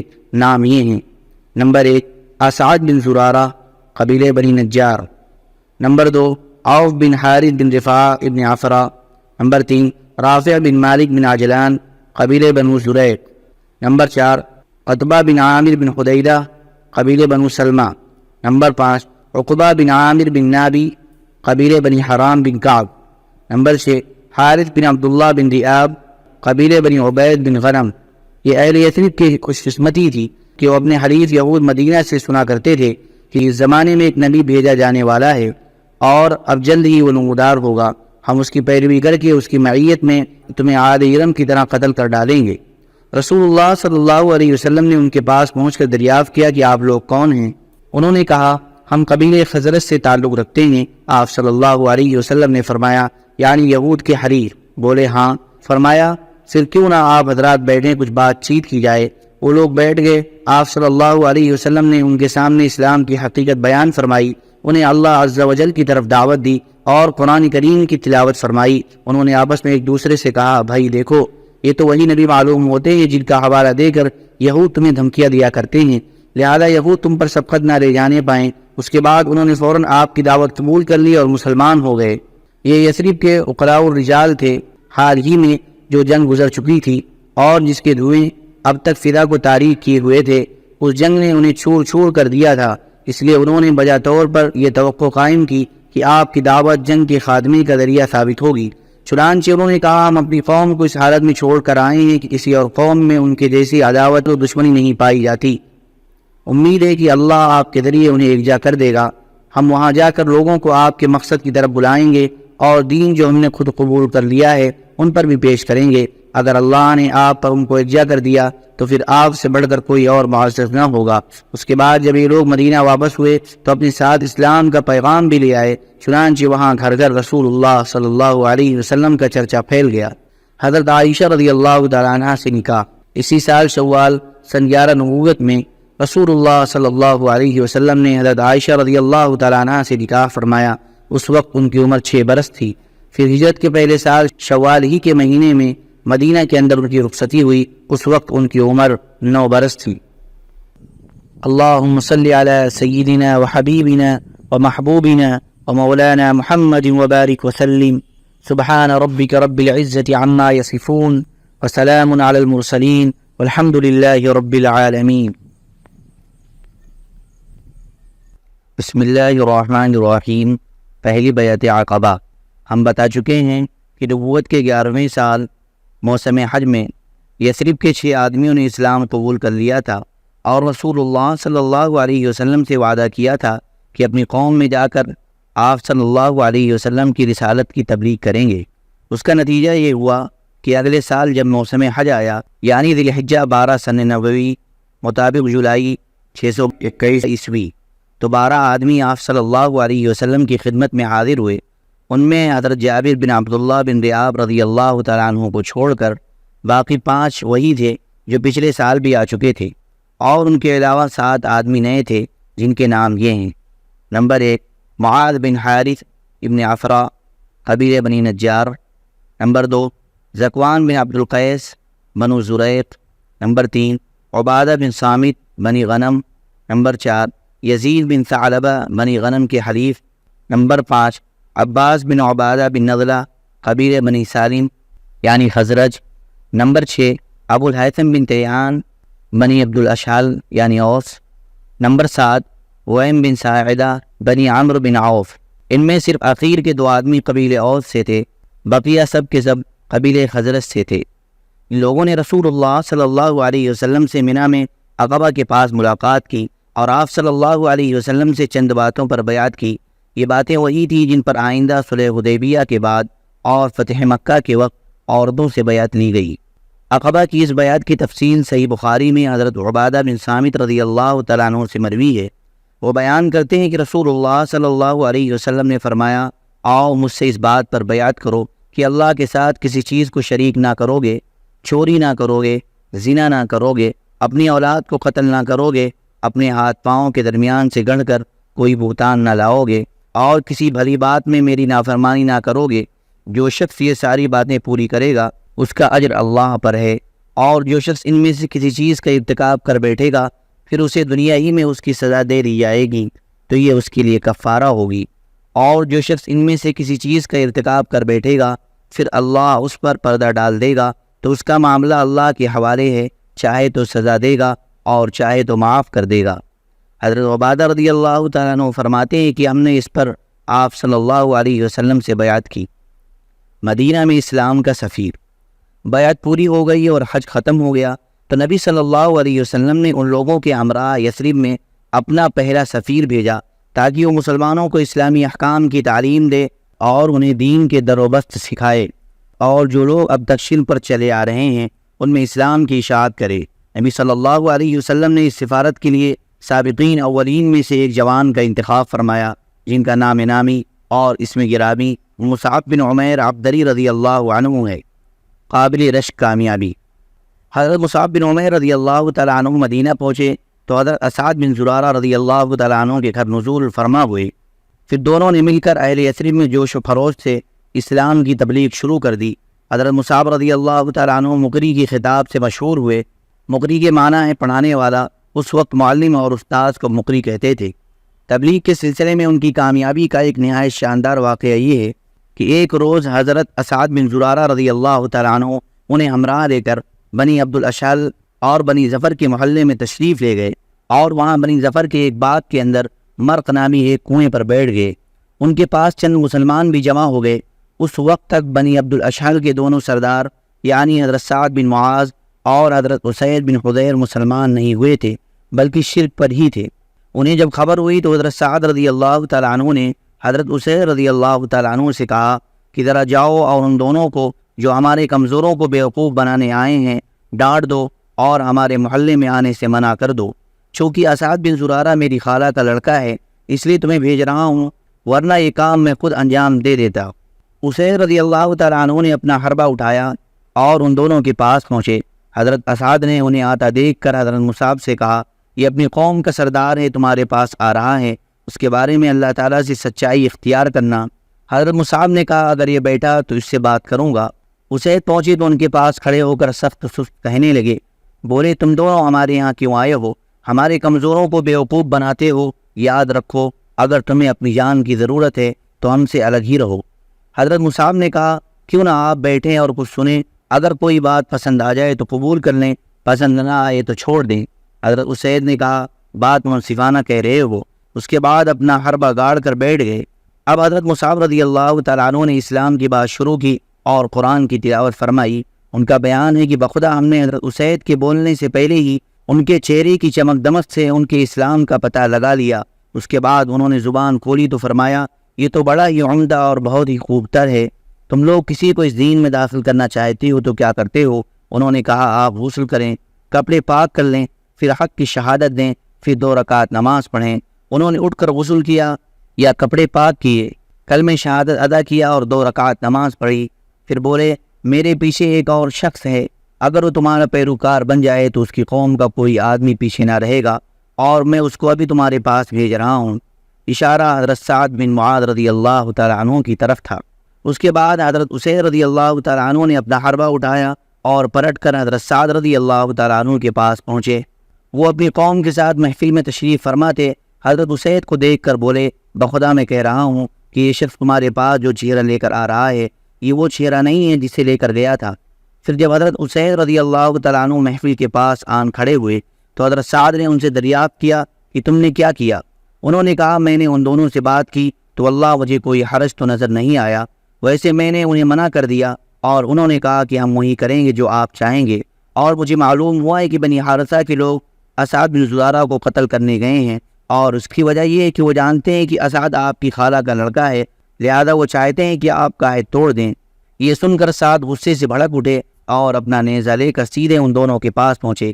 دیکھا تو دونوں اطمینان سے بیٹھے ہیں، سمجھ گئے کہ اسید کا منشا یہ تھا کہ آپ بھی ان کی باتیں سنیں، تو کھڑے ہو کر سخت سست کہنے لگے۔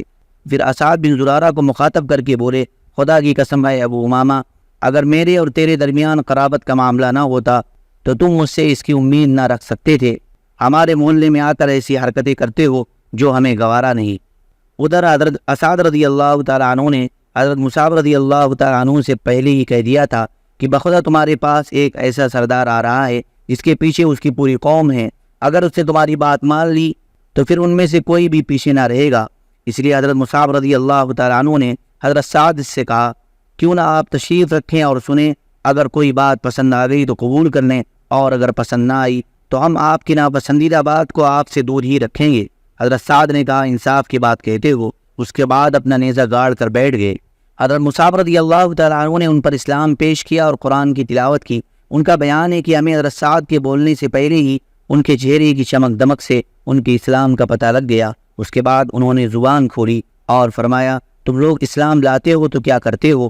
انہوں نے کہا آپ غسل کر لیں، کپڑے پاک کر لیں، پھر حق کی شہادت دیں، پھر 2 رکعت نماز پڑھیں۔ حضرت سعد رضی اللہ تعالیٰ عنہ نے ایسا ہی کیا۔ اس کے بعد اپنا نیزہ اٹھایا اور اپنی قوم کی محفل میں تشریف لائے۔ لوگوں نے دیکھتے ہی کہا ہم بخدا کہہ رہے ہیں کہ حضرت سعد جو چہرہ لے کر گئے تھے اس کے بجائے دوسرا ہی چہرہ لے کر پلٹے ہیں۔ پھر جب حضرت سعد رضی اللہ تعالیٰ عنہ اہل مجلس کے پاس آ کر رکے تو بولے اے بنی عبد الاشحل، تم لوگ اپنے اندر میرا معاملہ کیسا جانتے ہو؟ انہوں نے کہا آپ ہمارے سردار ہیں، سب سے اچھی سوجھ بوجھ کے مالک ہیں اور ہمارے سب سے بابرکت پاسبان ہیں۔ انہوں نے کہا اچھا تو سنو، اب تمہارے مردوں اور عورتوں سے میری بات چیت حرام ہے جب تک کہ تم لوگ اللہ اور اس کے رسول صلی اللہ علیہ وسلم پر ایمان نہ لاؤ۔ ان کی اس بات کا یہ اثر ہوا کہ شام ہوتے ہوتے اس قبیلے کا کوئی بھی مرد اور کوئی بھی عورت ایسی نہ بچی جو مسلمان نہ ہو گئی ہو۔ صرف ایک آدمی جن کا نام اسیلم تھا، اس کا اسلام جنگ احد تک مؤخر ہوا، پھر احد کے دن اس نے اسلام قبول کیا اور جنگ میں لڑتا ہوا کام آ گیا۔ اس نے ابھی اللہ کے لیے ایک سجدہ بھی نہ کیا تھا۔ نبی صلی اللہ علیہ وسلم نے فرمایا کہ اس نے تھوڑا عمل کیا اور زیادہ اجر پایا۔ حضرت مصعب رضی اللہ تعالیٰ عنہ حضرت اسعد بن زرارہ ہی کے گھر مقیم رہ کر اسلام کی تبلیغ کرتے رہے، یہاں تک کہ انصار کا کوئی گھرانہ باقی نہ بچا جس میں چند مرد اور عورتیں مسلمان نہ ہو چکی ہوں۔ صرف بنی امیہ بن زید اور فاطمہ اور وائل کے مکانات باقی رہ گئے تھے۔ مشہور شاعر قیس بن اسلط انہی کا آدمی تھا۔ یہ لوگ اسی کی بات مانتے تھے۔ اس شاعر نے انہیں جنگ خندق یعنی سن 5 ہجری تک اسلام سے روکے رکھا۔ بہرحال اگلے موسم حج یعنی 13ویں سال نبوت کا موسم حج آنے سے پہلے حضرت مصعب بن عمیر رضی اللہ تعالیٰ عنہ کامیابی کی بشارتیں لے کر رسول اللہ صلی اللہ علیہ وسلم کی خدمت میں مکہ تشریف لائے، اور آپ صلی اللہ علیہ وسلم کو قبائل یثرب کے حالات، ان کی جنگی اور دفاعی صلاحیتوں اور خیر کی لیاقتوں کی تفصیلات سنائیں۔ دوسری بیعت عقبہ۔ نبوت کے 13ویں سال موسم حج جون 622 عیسوی میں یثرب کے 70 سے زیادہ مسلمان فریضہ حج کی ادائیگی کے لیے مکہ تشریف لائے۔ یہ اپنی قوم کے مشرک حاجیوں میں شامل ہو کر آئے تھے اور ابھی یثرب میں ہی تھے یا مکے کے راستے ہی میں تھے کہ آپس میں ایک دوسرے سے پوچھنے لگے کہ ہم کب تک رسول اللہ صلی اللہ علیہ وسلم کو یوں ہی مکہ کے پہاڑوں میں چکر کاٹتے، ٹھوکریں کھاتے اور خوفزدہ کیے جاتے چھوڑے رکھیں گے۔ پھر جب یہ مسلمان مکہ پہنچ گئے تو در پردہ نبی صلی اللہ علیہ وسلم کے ساتھ سلسلہ اور رابطہ شروع کیا، اور آخرکار اس بات پر اتفاق ہو گیا کہ دونوں فریق ایام تشریق کے درمیانی دن 12 ذی الحجہ کو مینا میں جمرہ اولا یعنی جمرہ عقبہ کے پاس جو گھاٹی ہے اسی میں جمع ہوں، اور یہ اجتماع رات کی تاریکی میں بالکل خفیہ طریقے پر ہو۔ آئیے اب اس تاریخی اجتماع کے احوال انصار کے ایک قائد کی زبانی سنیں کہ یہی وہ اجتماع ہے جس نے اسلام و بت پرستی کی جنگ میں رفتار زمانہ کا رخ موڑ دیا۔ حضرت کعب بن مالک رضی اللہ تعالیٰ عنہ فرماتے ہیں، ہم لوگ حج کے لیے نکلے، رسول اللہ صلی اللہ علیہ وسلم سے ایام تشریق کے درمیانی روز عقبہ میں ملاقات طے ہوئی، اور بالآخر وہ رات آ گئی جس میں رسول اللہ صلی اللہ علیہ وسلم سے ملاقات طے تھی۔ ہمارے ساتھ ہمارے ایک معزز سردار عبداللہ بن حرام بھی تھے جو ابھی اسلام نہ لائے تھے۔ ہم نے ان کو ساتھ لے لیا تھا، ورنہ ہمارے ساتھ ہمارے قوم کے جو مشرکین تھے ہم ان سے اپنا سارا معاملہ خفیہ رکھتے تھے، مگر ہم نے عبداللہ بن حرام سے بات چیت کی اور کہا کہ اے ابو جابر، آپ ہمارے ایک معزز اور شریف سربراہ ہیں اور ہم آپ کو آپ کی موجودہ حالت سے نکالنا چاہتے ہیں تاکہ آپ کل کلاں کو آگ کا ایندھن نہ بن جائیں۔ اس کے بعد ہم نے انہیں اسلام کی دعوت دی اور بتلایا کہ آج عقبہ میں رسول اللہ صلی اللہ علیہ وسلم سے ہماری ملاقات طے ہے۔ انہوں نے اسلام قبول کر لیا اور ہمارے ساتھ عقبہ میں تشریف لے گئے اور نقیب بھی مقرر ہوئے۔ حضرت کعب رضی اللہ تعالیٰ عنہ واقعے کی تفصیلات بیان کرتے ہوئے فرماتے ہیں کہ ہم لوگ حسب دستور اس رات اپنی قوم کے ہمراہ اپنے ڈیروں میں سوئے، لیکن جب تہائی رات گزر گئی تو اپنے ڈیروں سے نکل کر رسول اللہ صلی اللہ علیہ وسلم کے ساتھ طے شدہ مقام پر جا پہنچے۔ ہم اس طرح چپکے دبک کر نکلتے تھے جیسے چڑیا گھونسلے سے چھپڑ کر نکلتی ہے، یہاں تک کہ ہم سب عقبہ میں جمع ہو گئے۔ ہماری کل تعداد 75 تھی، 73 مرد اور 2 عورتیں۔ ایک ام عمارہ نصیبہ بنت کعب تھی جو قبیلہ بنو مازن بن نجار سے تعلق رکھتی تھی، اور دوسرے ام منیع اسماء بنت عمرو تھی جن کا تعلق قبیلہ بنو سلمہ سے تھا۔ ہم سب گھاٹی میں جمع ہو کر رسول اللہ صلی اللہ علیہ وسلم کا دیدار کرنے لگے، اور آخر وہ لمحہ آ ہی گیا جب آپ تشریف لائے۔ آپ کے ساتھ آپ کے چچا حضرت عباس بن عبد المطلب بھی تھے۔ وہ اگرچہ ابھی تک اپنی قوم کے دین پر تھے، مگر چاہتے تھے کہ اپنے بھتیجے کے معاملے میں موجود رہیں اور ان کے لیے پختہ اطمینان حاصل کر لیں۔ سب سے پہلے بات بھی انہوں نے ہی شروع کی۔ گفتگو کا آغاز اور حضرت عباس رضی اللہ تعالیٰ عنہ کی طرف سے معاملے کی نزاکت کی تشریح۔ مجلس مکمل ہو گئی تو دینی اور فوجی تعاون کے عہد و پیمان کو قطعی اور آخری شکل دینے کے لیے گفتگو کا آغاز ہوا۔ رسول اللہ صلی اللہ علیہ وسلم کے چچا حضرت عباس رضی اللہ تعالیٰ عنہ نے سب سے پہلے زبان کھولی۔ ان کا مقصود یہ تھا کہ وہ پوری صراحت کے ساتھ اس ذمہ داری کی نزاکت واضح کر دیں جو اس عہد و پیمان کے نتیجے میں ان حضرات کے سر پڑنے والی تھی۔ چنانچہ انہوں نے کہا، خزرج کے لوگوں، عام اہل عرب انصار کے دونوں ہی قبیلے یعنی خزرج اور اوس کو خزرج ہی کہتے تھے۔ ہمارے اندر محمد صلی اللہ علیہ وسلم کی جو حیثیت ہے وہ تمہیں معلوم ہے۔ ہماری قوم کے جو لوگ دینی نقطہ نظر سے ہماری ہی جیسی رائے رکھتے ہیں، ہم نے محمد صلی اللہ علیہ وسلم کو ان سے محفوظ رکھا ہے۔ وہ اپنی قوم اور اپنے شہر میں قوت و عزت اور طاقت و حفاظت کے اندر ہیں، مگر اب وہ تمہارے یہاں جانے اور تمہارے ساتھ لائف ہونے پر مصر ہیں۔ لہذا اگر تمہارا یہ خیال ہے کہ تم انہیں جس چیز کی طرف بلا رہے ہو اسے نبھا لو گے اور انہیں ان کے مخالفین سے بچا لو گے، تب تو ٹھیک ہے، تم نے جو ذمہ داری اٹھائی ہے اسے تم جانو۔ لیکن اگر تمہارا یہ اندازہ ہے کہ تم انہیں اپنے پاس لے جانے کے بعد ان کا ساتھ چھوڑ کر کنارہ کش ہو جاؤ گے، تو پھر ابھی سے انہیں چھوڑ دو، کیونکہ وہ اپنی قوم اور اپنے شہر میں بہرحال عزت و حفاظت سے ہیں۔ حضرت کعب رضی اللہ تعالیٰ عنہ کہتے ہیں کہ ہم نے عباس رضی اللہ تعالیٰ عنہ سے کہا کہ آپ کی بات ہم نے سن لی، اب اے اللہ کے رسول صلی اللہ علیہ وسلم آپ گفتگو فرمائیے اور اپنے لیے اور اپنے رب کے لیے جو عہد و پیمان پسند کریں لیجئے۔ اس جواب سے پتہ چلتا ہے کہ اس عظیم ذمہ داری کو اٹھانے اور اس کے پرخطر نتائج کو جھیلنے کے سلسلے میں انصار کے عزم محکم، شجاعت و ایمان اور جوش و اخلاص کا کیا حال تھا۔ اس کے بعد رسول اللہ صلی اللہ علیہ وسلم نے گفتگو فرمائی۔ آپ نے پہلے قرآن کی تلاوت کی، اللہ کی طرف دعوت دی اور اسلام کی ترغیب دی۔ اس کے بعد بیعت ہوئی۔ بیعت کی دفعات۔ بیعت کا واقعہ امام احمد رحمہ اللہ نے حضرت جابر رضی اللہ تعالیٰ عنہ سے تفصیل کے ساتھ روایت کیا ہے۔ حضرت جابر رضی اللہ تعالیٰ عنہ کا بیان ہے کہ ہم نے عرض کی کہ اے اللہ کے رسول صلی اللہ علیہ وسلم، ہم آپ سے کس بات پر بیعت کریں؟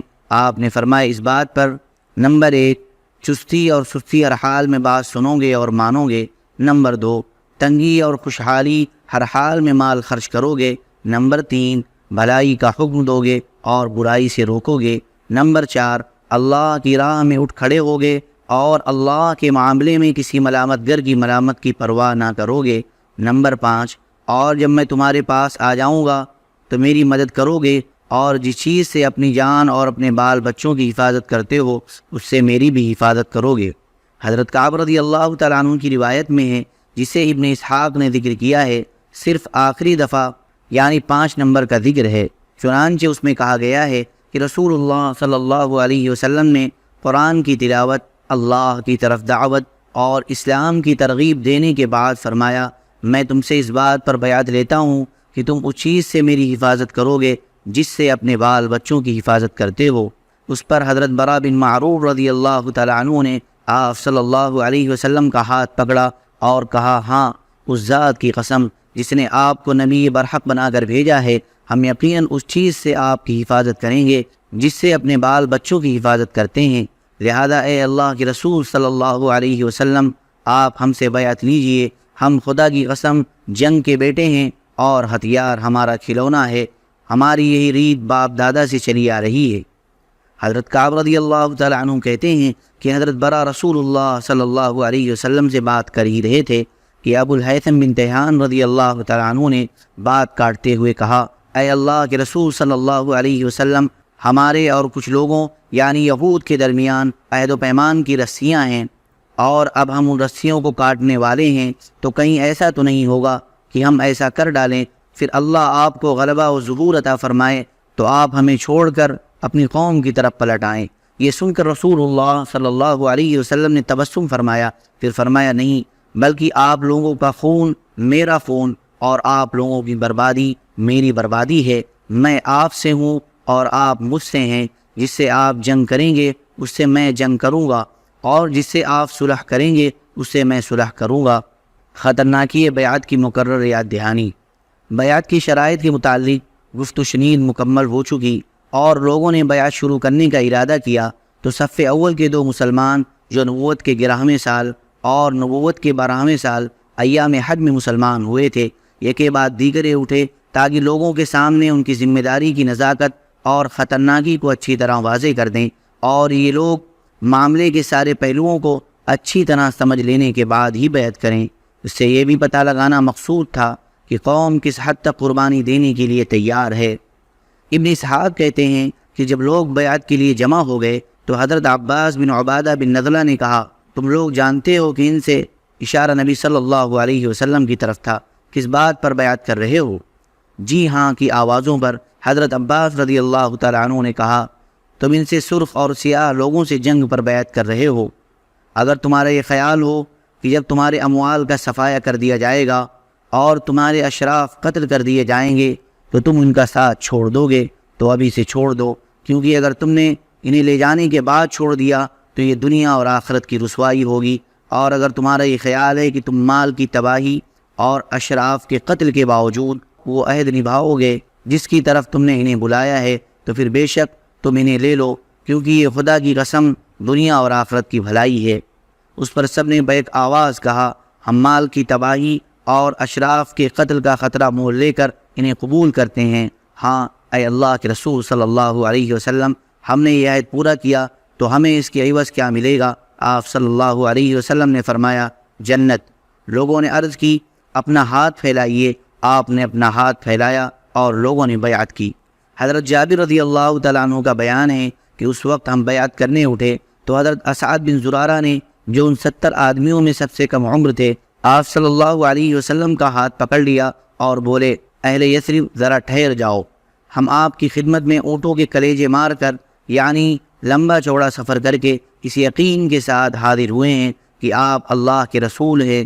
آج آپ کو یہاں سے لے جانے کے معنی ہے سارے عرب سے دشمنی، تمہارے چیدہ سرداروں کا قتل اور تلواروں کی مار، لہذا اگر یہ سب کچھ برداشت کر سکتے ہو تب تو انہیں لے چلو اور تمہارا اجر اللہ پر ہے، اور اگر تمہیں اپنی جان عزیز ہے تو انہیں ابھی سے چھوڑ دو، یہ اللہ کے نزدیک زیادہ قابل قبول عذر ہوگا۔ بیعت کی تکمیل۔ بیعت کی دفعات پہلے ہی طے ہو چکی تھی، ایک بار نزاکت کی وضاحت بھی ہو چکی تھی، ابھی تاکید مزید ہوئی تو لوگوں نے بیک آواز کہا، اسعد بن زرارہ اپنا ہاتھ اٹھاؤ، خدا کی قسم ہم اس بیعت کو نہ چھوڑ سکتے ہیں اور نہ توڑ سکتے ہیں۔ اس جواب سے حضرت اسعد رضی اللہ تعالیٰ عنہ کو اچھی طرح معلوم ہو گیا کہ قوم کس حد تک اس راہ میں جان دینے کے لیے تیار ہے۔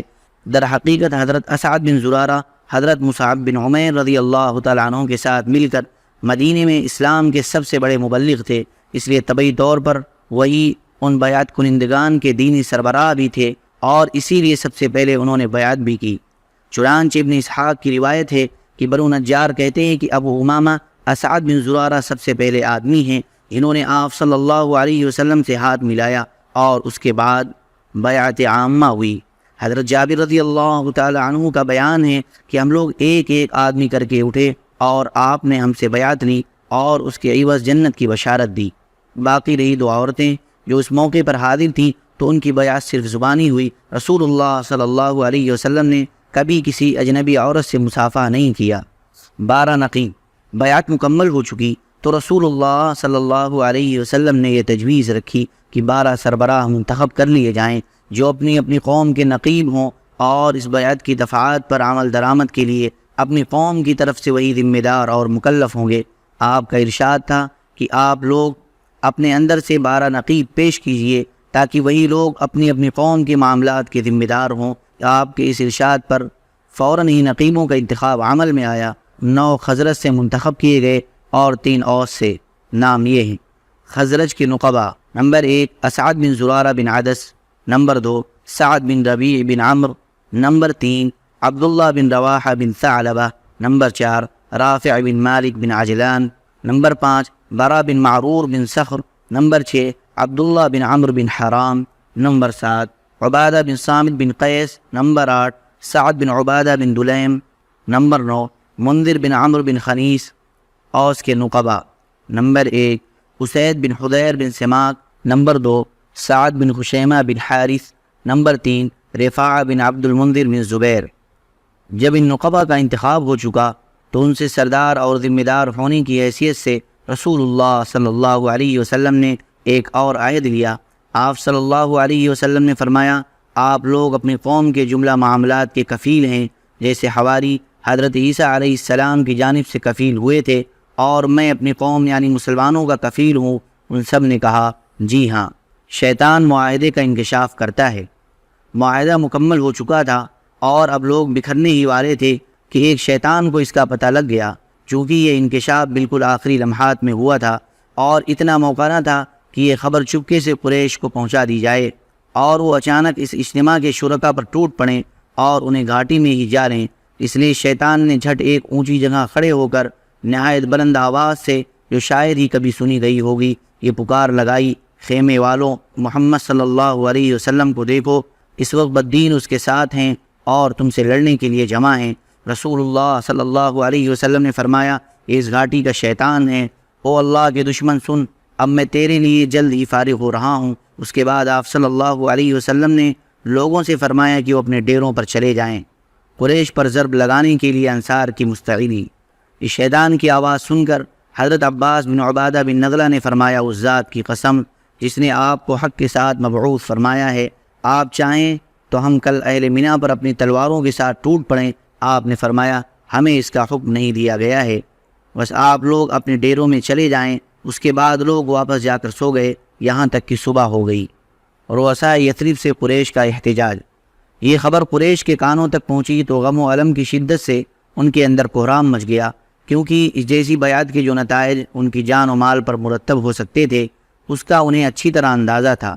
چنانچہ صبح ہوتے ہی ان کے رؤساء اور اکابر مجرمین کے ایک بھاری بھرکم وفد نے اس معاہدے کے خلاف سخت احتجاج کے لیے اہل یثرب کے خیموں کا رخ کیا اور یوں عرض پرداز ہوا، خزرج کے لوگوں، ہمیں معلوم ہوا ہے کہ آپ لوگ ہمارے اس صاحب کو ہمارے درمیان سے نکال لے جانے کے لیے آئے ہیں اور ہم سے جنگ کرنے کے لیے اس کے ہاتھ پر بیعت کر رہے ہیں۔ حالانکہ کوئی عرب قبیلہ ایسا نہیں جس سے جنگ کرنا ہمارے لیے اتنا زیادہ ناگوار ہو جتنا آپ حضرات سے ہے، لیکن چونکہ مشرکین خزرج اس بیعت کے بارے میں سرے سے کچھ جانتے ہی نہ تھے، کیونکہ یہ مکمل رازداری کے ساتھ رات کی تاریکی میں زیر عمل آئی تھی، اس لیے ان مشرکین نے اللہ کی قسم کھا کھا کر یقین دلایا کہ ایسا کچھ ہوا ہی نہیں، ہم اس طرح کی کوئی بات سرے سے جانتے ہی نہیں۔ بالآخر یہ وفد عبداللہ بن ابی بن سلول کے پاس پہنچا، وہ بھی کہنے لگا، یہ باطل ہے، ایسا نہیں ہوا ہے، اور یہ تو ہو ہی نہیں سکتا کہ میری قوم مجھے چھوڑ کر اس طرح کا کام کر ڈالے۔ اگر میں یثرب میں ہوتا تو بھی مجھ سے مشورہ کیے بغیر میری قوم ایسا نہ کرتی۔ باقی رہے مسلمان تو انہوں نے کنکھیوں سے ایک دوسرے کو دیکھا اور چپ سادھ لی، ان میں سے کسی نے ہاں یا نہیں کے ساتھ زبان ہی نہیں کھولی۔ آخر رؤسائے قریش کا رجحان یہ رہا کہ مشرکین کی بات سچ ہے، اس لیے وہ نامراد واپس چلے گئے۔ خبر کا یقین اور بیعت کرنے والوں کا تعاقب۔ رؤسائے مکہ تقریباً اس یقین کے ساتھ پلٹے تھے کہ یہ خبر غلط ہے، لیکن اس کی قرید میں وہ برابر لگے رہے۔ بالآخر انہیں یقینی طور پر معلوم ہو گیا کہ خبر صحیح ہے اور بیعت ہو چکی ہے، لیکن یہ پتہ اس وقت چلا جب حجاج اپنے اپنے وطن روانہ ہو چکے تھے، اس لیے ان کے سواروں نے تیز رفتاری سے اہل یثرب کا پیچھا کیا، لیکن موقع نکل چکا تھا۔ البتہ انہوں نے سعد بن عبادہ اور منذر بن عمرو کو دیکھ لیا اور انہیں جا کھدیڑا، لیکن منذر زیادہ تیز رفتار ثابت ہوئے اور نکل بھاگے۔ البتہ سعد بن عبادہ پکڑ لیے گئے اور ان کا ہاتھ گردن کے پیچھے انہی کے کجاوے کی رسی سے باندھ دیا گیا، پھر انہیں مارتے پیٹتے اور بال نوچتے ہوئے مکہ لے جایا گیا، لیکن وہاں مطعم بن عدی اور حارث بن حرب بن امیہ نے آ کر چھڑا دیا، کیونکہ دونوں کے جو قافلے مدینے سے گزرتے تھے وہ حضرت سعد ہی کی پناہ میں گزرتے تھے۔ ادھر انصار ان کی گرفتاری کے بعد باہم مشورہ کر رہے تھے کہ کیوں نہ دھاوا بول دیا جائے، مگر اتنے میں وہ دکھائی پڑ گئے۔ اس کے بعد تمام لوگ بخیریت مدینہ پہنچ گئے۔ یہی عقبہ کی دوسری بیعت ہے جسے بیعت عقبہ کبریٰ کہا جاتا ہے۔ یہ بیعت ایک ایسی فضا میں زیر عمل آئی جس پر محبت و وفاداری، منتشر اہل ایمان کے درمیان تعاون و تناصر، باہمی اعتماد اور جاں سپاری و شجاعت کے جذبات چھائے ہوئے تھے۔ چنانچہ یثربی اہل ایمان کے دل اپنے کمزور مکی بھائیوں کی شفقت سے لبریز تھے، ان کے اندر ان بھائیوں کی حمایت کا جوش تھا اور ان پر ظلم کرنے والوں کے خلاف غم و غصہ تھا۔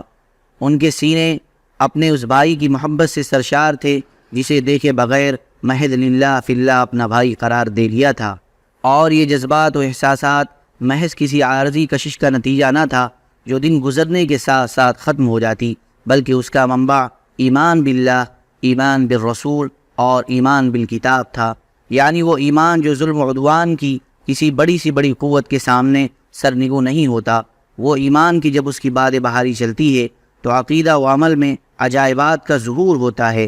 اسی ایمان کی بدولت مسلمانوں نے صفحات زمانہ پر ایسے کارنامے ثبت کیے اور ایسے آثار و نشانات چھوڑے کہ ان کی نظیر سے ماضی و حاضر خالی ہیں اور غالباً مستقبل بھی خالی ہی رہے گا۔ اللہم صلی علی سیدنا و حبیبنا و محبوبنا ومولانا محمد وبارك وسلم. سبحان ربك رب العزة عما يصفون وسلام على المرسلين والحمد لله رب العالمين.